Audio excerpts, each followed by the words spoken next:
9th class computer science federal board chapter number 1। आज का हमारा टॉपिक है 5 जनरेशंस ऑफ कंप्यूटर्स। तो चलिए स्टार्ट करते हैं। सबसे पहले हम देखेंगे कि एक जनरेशन कैसे बनती होती है, उसका क्या प्रोसेस है। तो सबसे पहले ये डिपेंड करता होता है उसके फिजिकल साइज़ के ऊपर। स्टार्टिंग के जो कंप्यूटर्स थे वो बहुत ज़्यादा साइज़ में बड़े थे, तो वक्त के साथ साथ वो कम होते गए, उनका साइज़ छोटा होता गया।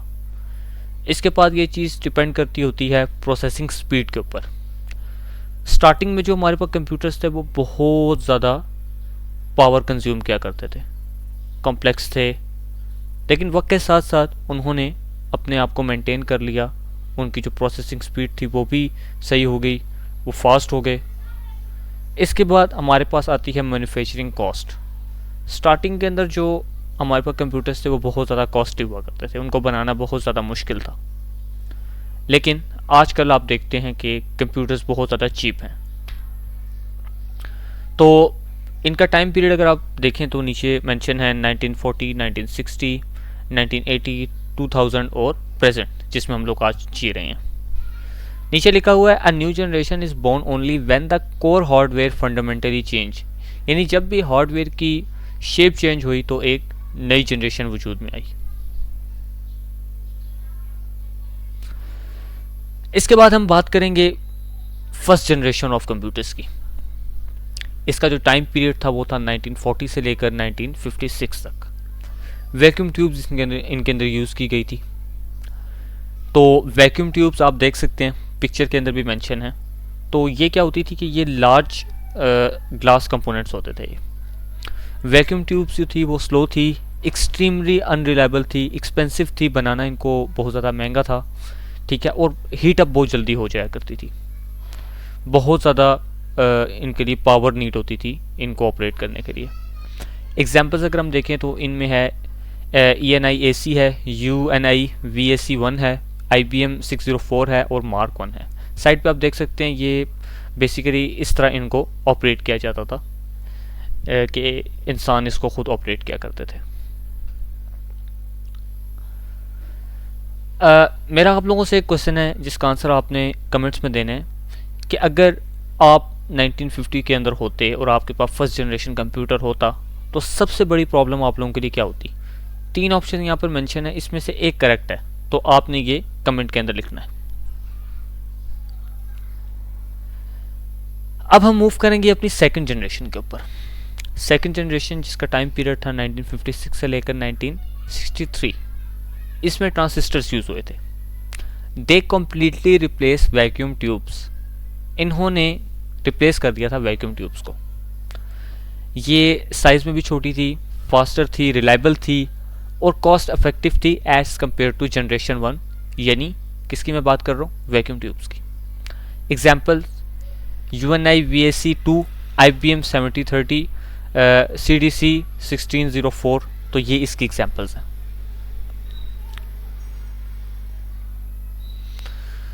एक और क्वेश्चन है आप लोगों से, which tiny invention kick the giant overheating vacuum tubes out of the job. आपने बताना है कि किस इन्वेंशन ने मार्केट के अंदर से वैक्यूम ट्यूब्स की मांग को ख़त्म कर दिया था। इसका भी आंसर आपने मुझे कमेंट सेक्शन के अंदर देना है। इसके बाद हम लोग बात करेंगे जनरेशन 3 की, जिसका टाइम पीरियड था 1963 से लेकर 1971। इनमें सिलिकॉन चिप्स यूज़ की गई थी, जिसके बारे में हम देखेंगे। इनको कहते हैं ICs, integrated circuit, combine multiple transistor on to a single chip, यानी जो मल्टीपल ट्रांजिस्टर्स थे उनको एक सिंगल चिप के अंदर हमने बंद कर दिया था। अच्छा, ये स्मॉलर थे, हाईली रिलायबल थे, हाईली एफिशिएंट थे ये, ठीक है, और बहुत ज़्यादा मल्टीपल एप्लीकेशंस को हम रन कर सकते थे साइमल्टेनियसली, यानी एक साथ, यानी इतने रिलायबल थे ये। इसके अगर हम एग्जांपल्स देखें तो IBM सिस्टम्स थे, IBM सिस्टम 360, CDC 6600। अच्छा, साइड पे लिखा हुआ है the interface upgrade, goodbye to punch card, the generation introduce keyboard and monitor for the direct interaction. एक और मोस्ट इंपॉर्टेंट चीज़ जो आपने याद रखनी है, जनरेशन नंबर 3 वो जनरेशन थी जिसके अंदर सबसे पहले हम लोगों ने कीबोर्ड माउसेस को यूज़ करना स्टार्ट किया था अपनी इनपुट के लिए। तो आपने इनको ऑब्जेक्टिव के लिए बहुत ज़्यादा अच्छे से माइंड में रखना है, क्योंकि अकॉर्डिंग टू SLOs आपसे कुछ भी पूछा जा सकता है।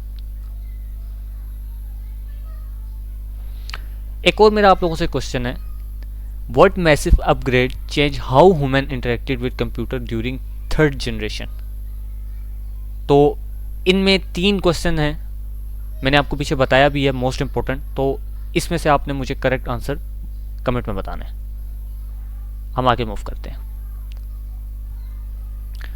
अब बात करेंगे जनरेशन 4 की, जो कि स्टार्ट हुई थी 1971 से आज तक हम लोग जनरेशन 4 को यूज़ करते होते हैं। इसको कहते हैं the personal take era.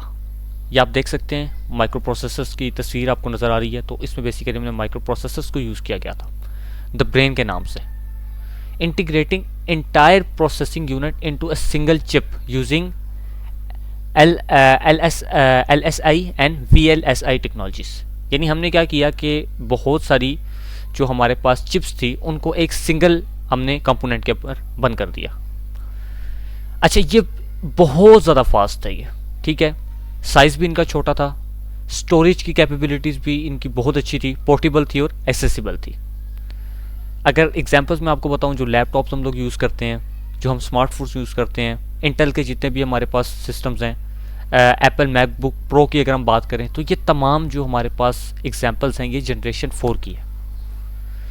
Side पे आप देख सकते हैं एडवांस ग्राफिकल यूज़र इंटरफेसेस थे इनके, मल्टीमीडिया था इनके अंदर, यानी आप एट ए टाइम बहुत सारे काम कर सकते हैं, ठीक है। मॉडर्न लैंग्वेजेस इसमें यूज़ हुई थी, जैसे C++, जावा, पाइथन। यानी इंसानों का कंप्यूटर के साथ इंटरेक्ट करना बहुत ज़्यादा ईजी हो गया था। अब मेरा आप लोगों से क्वेश्चन है, ट्रू और फॉल्स में, the smartphone in your pocket belongs to the first generation of computers.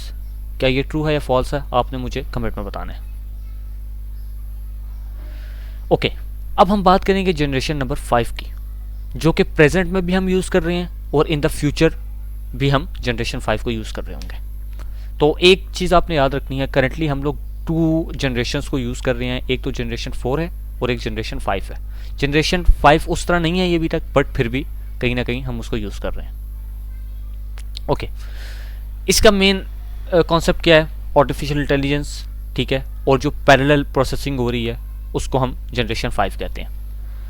Computer don't just calculate, they learn, reason and solve the problem simultaneously, autonomously, sorry.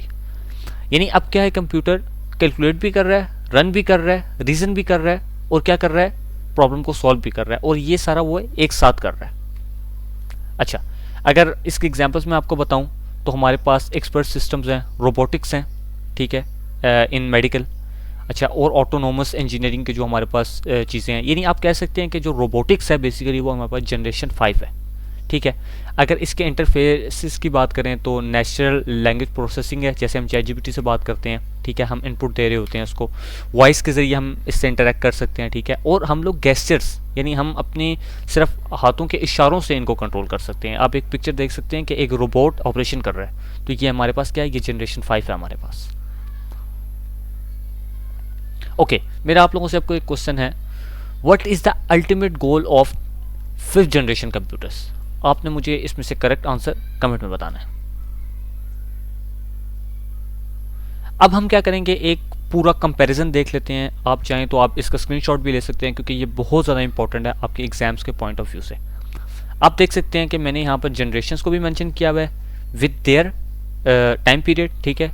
इसके बाद जो मेन टेक्नोलॉजीज में use हुई है, जैसे first generation के अंदर vacuum tubes use हुई थी, दूसरे के अंदर ट्रांजिस्टर्स यूज़ हुए थे, तीसरे में आईसीज यूज़ हुई थी, फोर्थ के अंदर माइक्रो प्रोसेसर्स यूज़ हुए थे, और 5 के अंदर आर्टिफिशियल इंटेलिजेंस यूज़ हो रही है, ठीक है। तो अब आपके माइंड में ये चीज़ बैठ गई, अब आप इसको भूलेंगे नहीं।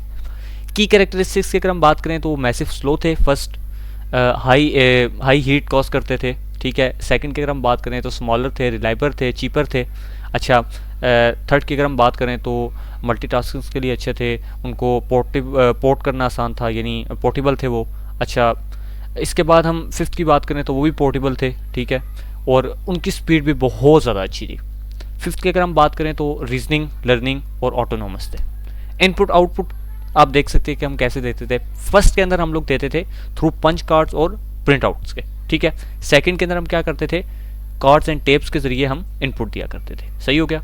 अच्छा, इसके बाद हम क्या करते थे, थर्ड के अंदर कीबोर्ड्स को यूज़ किया हमने।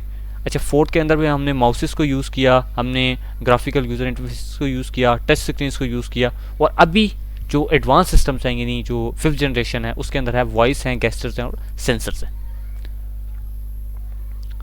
तो हम एक दफ़ा इस ग्राफ को समझ लेते हैं। तो ये ग्राफ बताने की क्या कोशिश कर रहा है कि स्टार्टिंग के अंदर हमारे पास फिजिकल साइजेस जो थे और कॉस्ट और हीट की वजह से इनको बनाना मुश्किल था। ठीक है, तो इस वजह से ये कर्व नीचे जा रही है। ठीक है, क्योंकि फिजिकल साइज अगर ज़्यादा होगा, कॉस्ट ज़्यादा होगी और हीट ज़्यादा होगी, तो ये इनको लेना या इनको बनाना बहुत ज़्यादा महंगा था।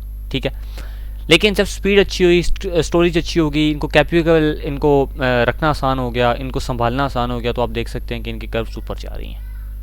ठीक हो गया। तो इसको हम कहते हैं paradox computing. As engineer successfully build the physical hardware smaller and processing speed reliable become infinitely larger। यानी जब हमने साइज को छोटा किया, स्पीड्स को अच्छा किया, तो इनकी डिमांड में इजाफा हो गया। ओके, तो ये था हमारा लेक्चर। अगर आपको इसके नोट्स चाहिए तो आप मेरे से व्हाट्सएप पर रब्ता कर सकते हैं। ठीक है, तो आपने मुझे ये बताना है कि आपको क्या लगता है 6th जनरेशन, अभी तक हमने इसके बारे में बात नहीं की, लेकिन 6th जनरेशन क्या हो सकती है, आपने मुझे इसके बारे में भी ज़रूर बताना है। तो चैनल को सब्सक्राइब कर लें, आपको आगे भी मज़ीद लेक्चर्स मिलते रहेंगे जिससे आपको बहुत ज़्यादा फ़ायदा होगा। Thank you very much.